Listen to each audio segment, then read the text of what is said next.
Principals, how do you get your teachers to confess to a crime? I was getting coffee in the break room, reached into the cabinet for some sugar, and saw a Ziploc bag of white powder. This wasn't sugar. My brother's a police captain. I know exactly what this was. I called an emergency meeting with all my teachers and said, "Every single one of you will be fired and replaced unless the guilty person comes clean and confesses to the crime in 3 minutes." I hid the bag in my blazer pocket, not wanting to show my cards. You know who you are and what you did. This is a serious offense, and the police will be notified. I took out a stopwatch and turned it on. The silence that descended upon the faculty lounge was absolute. It wasn't just quiet, it was a vacuum.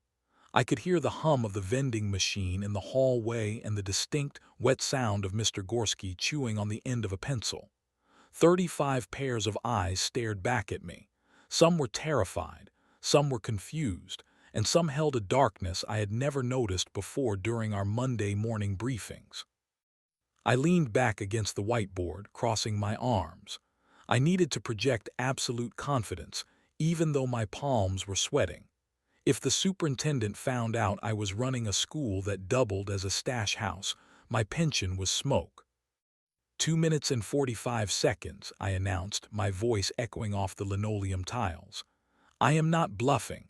I will scorch the earth. Total termination. Licenses revoked. I will personally call every reference on your resumes and tell them you are unhinged criminals. The pressure in the room spiked. I watched them crumble. It was fascinating, in a horrific sort of way, to watch the veneer of professional education strip away to reveal the desperate people underneath. All of the teachers shared a terrified glance, and within 10 seconds, Mrs. Petrie, a timid second-grade teacher who usually wore sweaters with kittens on them, stood up. Her chair scraped loudly against the floor. She looked like she was going to vomit. "I lied twice on my time cards," she blurted out, tears instantly springing to her eyes. "I didn't want anyone to know that I was late to class. I told you I had a flat tire, but I didn't. I was sitting in the parking lot listening to death metal to psych myself up for the children. I hate the Good Morning song. I hate it." I didn't expect that and said, "Okay, Mrs. Petrie, listening to Slayer in a Honda Civic isn't exactly breaking the law. Sit down." "I also stole the laminator," she wailed, remaining standing. "I took it home. I laminated my wedding photos. I laminated my cat. Not the cat itself, just pictures of him. I just love the smell of the melting plastic." "Sit down, Petrie," I barked. "I don't care about the laminator right now." "Who else has something to confess?" I demanded, scanning the room. Mr. Donaldson, the astronomy teacher, was sweating so profusely it looked like he had just run a marathon in a sauna. He wiped his forehead with a handkerchief that was already soaked. He stood up slowly, looking like a man marching to the electric chair. "I had an affair with Mrs. Walters after school in astronomy class," he whispered. "We really like looking up at the fake stars on the ceiling. I'm sorry. Please don't tell my wife or my kids or my grandkids." I wasn't expecting that either. Mrs. Walters, the gym teacher, had buried her face in her hands. "Okay," I said, rubbing my temples. "Adultery is a misdemeanor, I think, or maybe just a moral failing. Got to check on that, but that isn't what I found in the cabinet." "It's the constellations," Donaldson continued, unable to stop himself. "We role-play. I'm Orion the Hunter, she's Ursa Major. We use the laser pointer. It gets complicated." "I don't need the details, Donaldson," I shouted. "Zip it." "Who else?" Mrs. Hart, the librarian, started crying. It was a high-pitched, keening sound. "I'm not who I say I am," she choked out. "My real name's Nancy, and I was in prison for shoplifting. I have an obsession with Doritos and an eating disorder. I can't eat enough of them." I stared at her. "You're a fugitive over tortilla chips." "I stole a delivery truck," she screamed. "The Frito-Lay truck. I hijacked it at a gas station. I drove it into the woods and lived in the back for 3 weeks, eating nothing but Cool Ranch. I'm still wanted in 3 states. I dyed my hair. I don't even know the Dewey Decimal System. I just arrange the books by color. I firmly said, "Okay, we'll handle the Grand Theft Auto and the color-coded library later, Nancy. The person that I'm looking for still isn't coming forward, and you have less than 2 minutes." Mr. Glass stood up, ripped open his shirt buttons flying everywhere, and said, "I have 3 nipples." I looked closely and was amazed to see that he did indeed have 3. They formed a perfect isosceles triangle on his pale chest. I asked, "Why the hell would you announce that? It's not breaking any laws. Button your shirt, man." He responded, "Sorry, it's just that everyone's showing so much courage being so honest. I just had to free myself. I feel like a mutant, principal. I feel like the next stage of human evolution, and no one appreciates me." "Sit down, Glass," I yelled. "Focus, the powder. Who put the powder in the sugar cabinet?" The panic was contagious now. It was spreading like a virus. Mr. Henderson, the chemistry teacher, shot up. He looked manic, his hair standing on end. "I've been making fireworks," he shouted. "The budget cuts took away my fun. I used the potassium nitrate from the supply closet. I build them in the fume hood during third period study hall. I sell them to the seniors for prom. If you see a blue flash over the football field, that's my signature mix. I call it the Henderson Haze." "You are manufacturing explosives in a public school?" I asked, my voice rising an octave. "They are pyrotechnics," he argued. "And I also dissolve the graded tests I don't want to grade in acid. It saves so much time on weekends. Do you know how hard it is to grade 100 exams? It's easier to just turn them into sludge and give everyone a B." "You dissolve the children's work in acid. It teaches them about impermanence," Henderson yelled. Before I could address the felony manufacturing of explosives, Mrs. Higgins, the school nurse, stood up. She was shaking like a leaf in a hurricane. "I swap the Ritalin," she screamed. "I swap it with Tic Tacs. I take the Ritalin myself. I have to. How do you think I deal with the lice checks? The lice, they crawl. I see them everywhere. I need the chemical focus to hunt them down." "Jesus, Mrs. Higgins," I muttered, backing away slightly. That is highly illegal and medically dangerous." "They have fresh breath," she shrieked, eyes wide. "The Tic Tacs are minty, I'm helping them. And sometimes when I run out of Tic Tacs, I just give them breath mints I found in the bottom of my purse. Lint and all." "Next," I yelled, trying to regain control of the asylum.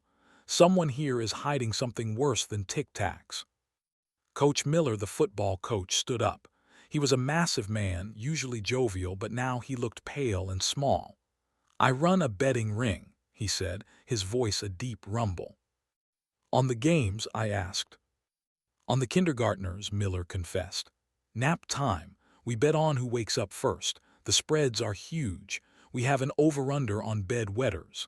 Last week, little Timmy woke up 10 minutes early and cost me $4,000. I tripped him in the hallway the next day." I gaped at him. "You assaulted a 5-year-old." "I claimed it was an accident," Miller shouted defensively. "But it wasn't. He cost me $4,000. I had to pawn my championship ring." "You are a monster," I whispered.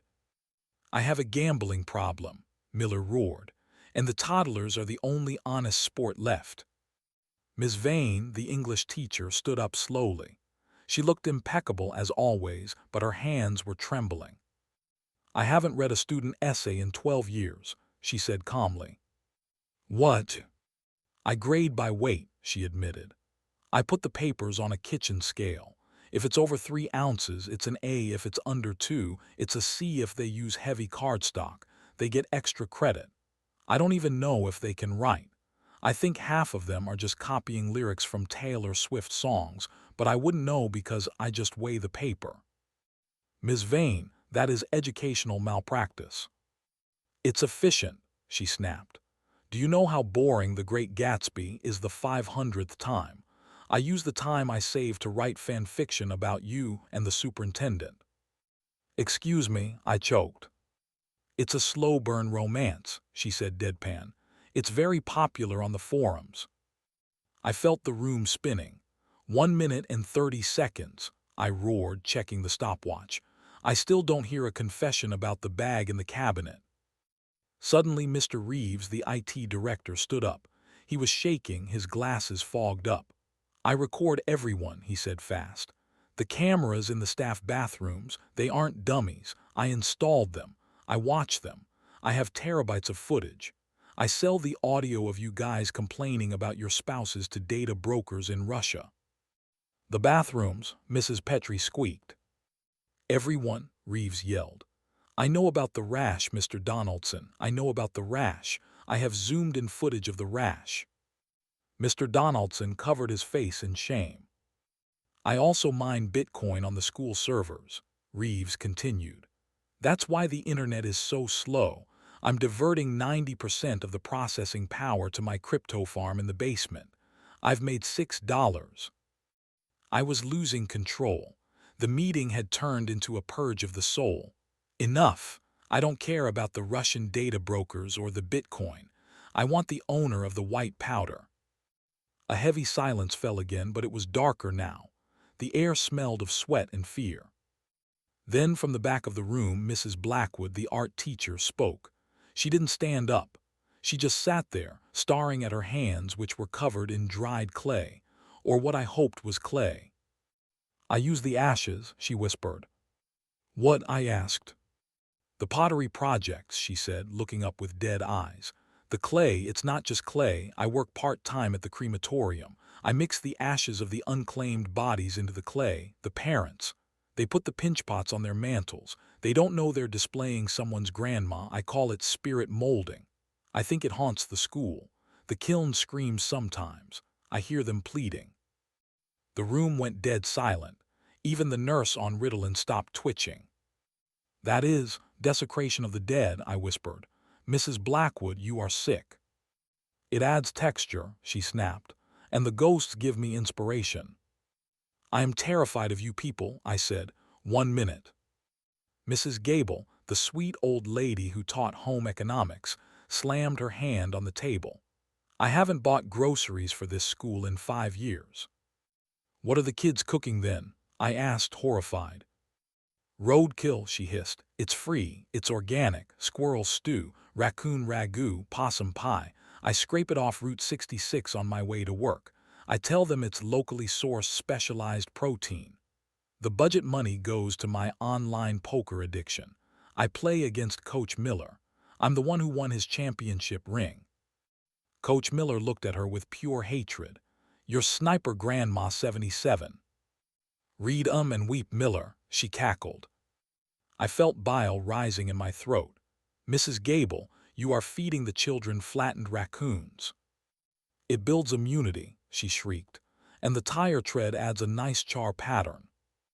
Mr. Kite, the geography teacher, stood up. He looked defeated. I teach flat earth theory, he muttered. You what? It's just easier to draw on the board, he cried. Circles are hard. A straight line is easy. I tell them Australia doesn't exist. I tell them the South Pole is an ice wall guarded by NASA penguins. They believe me. They're idiots. I haven't looked at a real map in 20 years. You are erasing a continent because you can't draw a circle. Have you tried drawing a perfect circle, Principal? It's impossible. 30 seconds, I yelled, my voice cracking. I am going to fire every single one of you deviants unless I get the specific confession I am looking for. This is a narcotics issue. I walked around and glared at each teacher that had been quiet and put on my meanest face. Madame Leclerc, the French teacher, stood up. She looked regal, but her eyes were wild. I curse the students, she said calmly. I don't teach them French. I teach them ancient Sumerian summoning rituals disguised as vocabulary. When they chant the verb conjugations for to be, they are actually inviting minor demons to inhabit the locker rooms. That's why the smell never goes away. It is the scent of sulfur and eternal damnation. That's insane, I said. Is it? She hissed. Why do you think the football team hasn't lost a home game in 3 years? A distinct lack of ACL tears. No, it's the dark pacts, Principal, le pacte noir. I promised the Dark Lord a soul and I gave him the vice principal. The vice principal transferred to Ohio, I yelled. Did he? Leclerc smiled wickedly. Or is he currently burning in the seventh circle? I rubbed my face. I was hallucinating. I had to be. Finally, Mrs. Betty Williams, who was 85 years old and still teaching, said, I slept with 62 students from the years 1982 up until 2008. The room gasped. The occult talk vanished instantly. I only slept with the nerds, she continued, her voice crackly but unashamed, because they never got any love. I didn't think it was breaking the law because they seemed so happy afterwards. I gave them extra credit. I called it Anatomy Lab. I have a scrapbook. I was secretly impressed with her for pulling that off for so long, but I had to maintain my authority. I said, That is completely unacceptable, and I will deal with you later, Betty. That is a laundry list of felonies. They sent me Christmas cards, she argued. I was getting way more than I bargained for. I had uncovered a betting ring involving toddlers, roadkill lunches, melted school infrastructure, Russian espionage, cremated remains in art class, a demonic French curriculum, and a serial predator. But I still had to know whose white bag of illicit powder that was. I looked at my stopwatch and said, All right, this is your last chance. If the guilty person doesn't step forward right now, every single one of you will be put out on the street. Mr. Thorne, the history teacher, stood up. He had been weeping silently in the corner the whole time. Thorne, I asked, spit it out. I live here, he sobbed. I don't have a house. I live in the ceiling above the gymnasium. I come down at night and eat the roadkill leftovers from home ec. I've been living in the vents for 8 years. I watch the basketball games from the rafters like a gargoyle. I haven't paid taxes since 2015. Okay, I said, rubbing my face. We have a squatter in the vents. I also wrote the manifesto, Thorne whispered. What manifesto? The one about the rise of the mole people, Thorne said, his eyes widening. I leave copies in the library books that Mrs. Hart arranges by color. I'm recruiting the children. We're going to dig tunnels, Principal. We're going to take back the earth. The sun is a lie. The sky is a hologram projected by the government to hide the face of God. Right, I said. Okay, mole people, sure. I looked at Mr. Appleton. He had been glaring at me the entire meeting. Mr. Appleton stepped forward and said, Fine, it was me. I stared at him, waiting for the truth about the drugs. I was at your house last week at 5:00 a.m. I egged your house and slapped bologna slices onto your car, hoping they would rip off the paint. I don't think they did, and I'm not sure why I thought they would, but it was me. I was angry because you didn't give me a bigger Christmas bonus last year. I used the expensive bologna too, boar's head. I wanted you to know it was personal. I blinked, you baloneyed my sedan. And I'd do it again, Appleton shouted, you cheapskate. Another teacher chimed in. It was Mrs. Gable again, the roadkill chef. I was the one that toilet papered your house last year, she admitted with a sneer. I thought I deserved to win the Teacher of the Year award, and instead you gave it to Betty, who's obviously some renowned hooker now, I guess. I responded. It took me 3 hours to get all that toilet paper off of my roof. It rained, Mrs. Gable. It turned into papier-mâché. I had to scrape it off with a snow shovel. Good, she spat. I hope it clogged your gutters. I hope it ruined your fascia. It did, I screamed back. I took a deep breath. My heart rate was somewhere near 200 beats per minute. I looked at this room full of criminals, deviants, vandals, and lunatics. I had lost all respect for my staff. I had lost all hope for the education system. I was surrounded by the worst people on planet Earth. I turned to everyone and said, But this isn't what I want to know. I grabbed the bag of white powder from my blazer pocket and slammed it onto the table. A small cloud of dust poofed up inside the plastic. I found this in the cabinet next to the sugar, and I know what it is. This isn't my first rodeo. I went to college in the 80s. I know what cocaine looks like. I know what heavy narcotics look like. So whose is this? The room went deadly quiet again. All the previous confessions, the mole people, the ashes, the 3 nipples, the badger weaponization, hung in the air like toxic gas. Betty looked closely at the white powder and said, "That's where it was." I gasped. "This is yours, Betty," she responded. "Yes, it's baking soda." She dipped her finger in it, tasted it, and smiled. I've never felt dumber in my life. A week later, Betty got arrested for swimming naked in a water fountain in public because she was high on whatever was in that bag. Baking soda my ass. If you have made it this far and want to see more videos like this, then kindly subscribe and turn on notifications so you may never miss another story like this.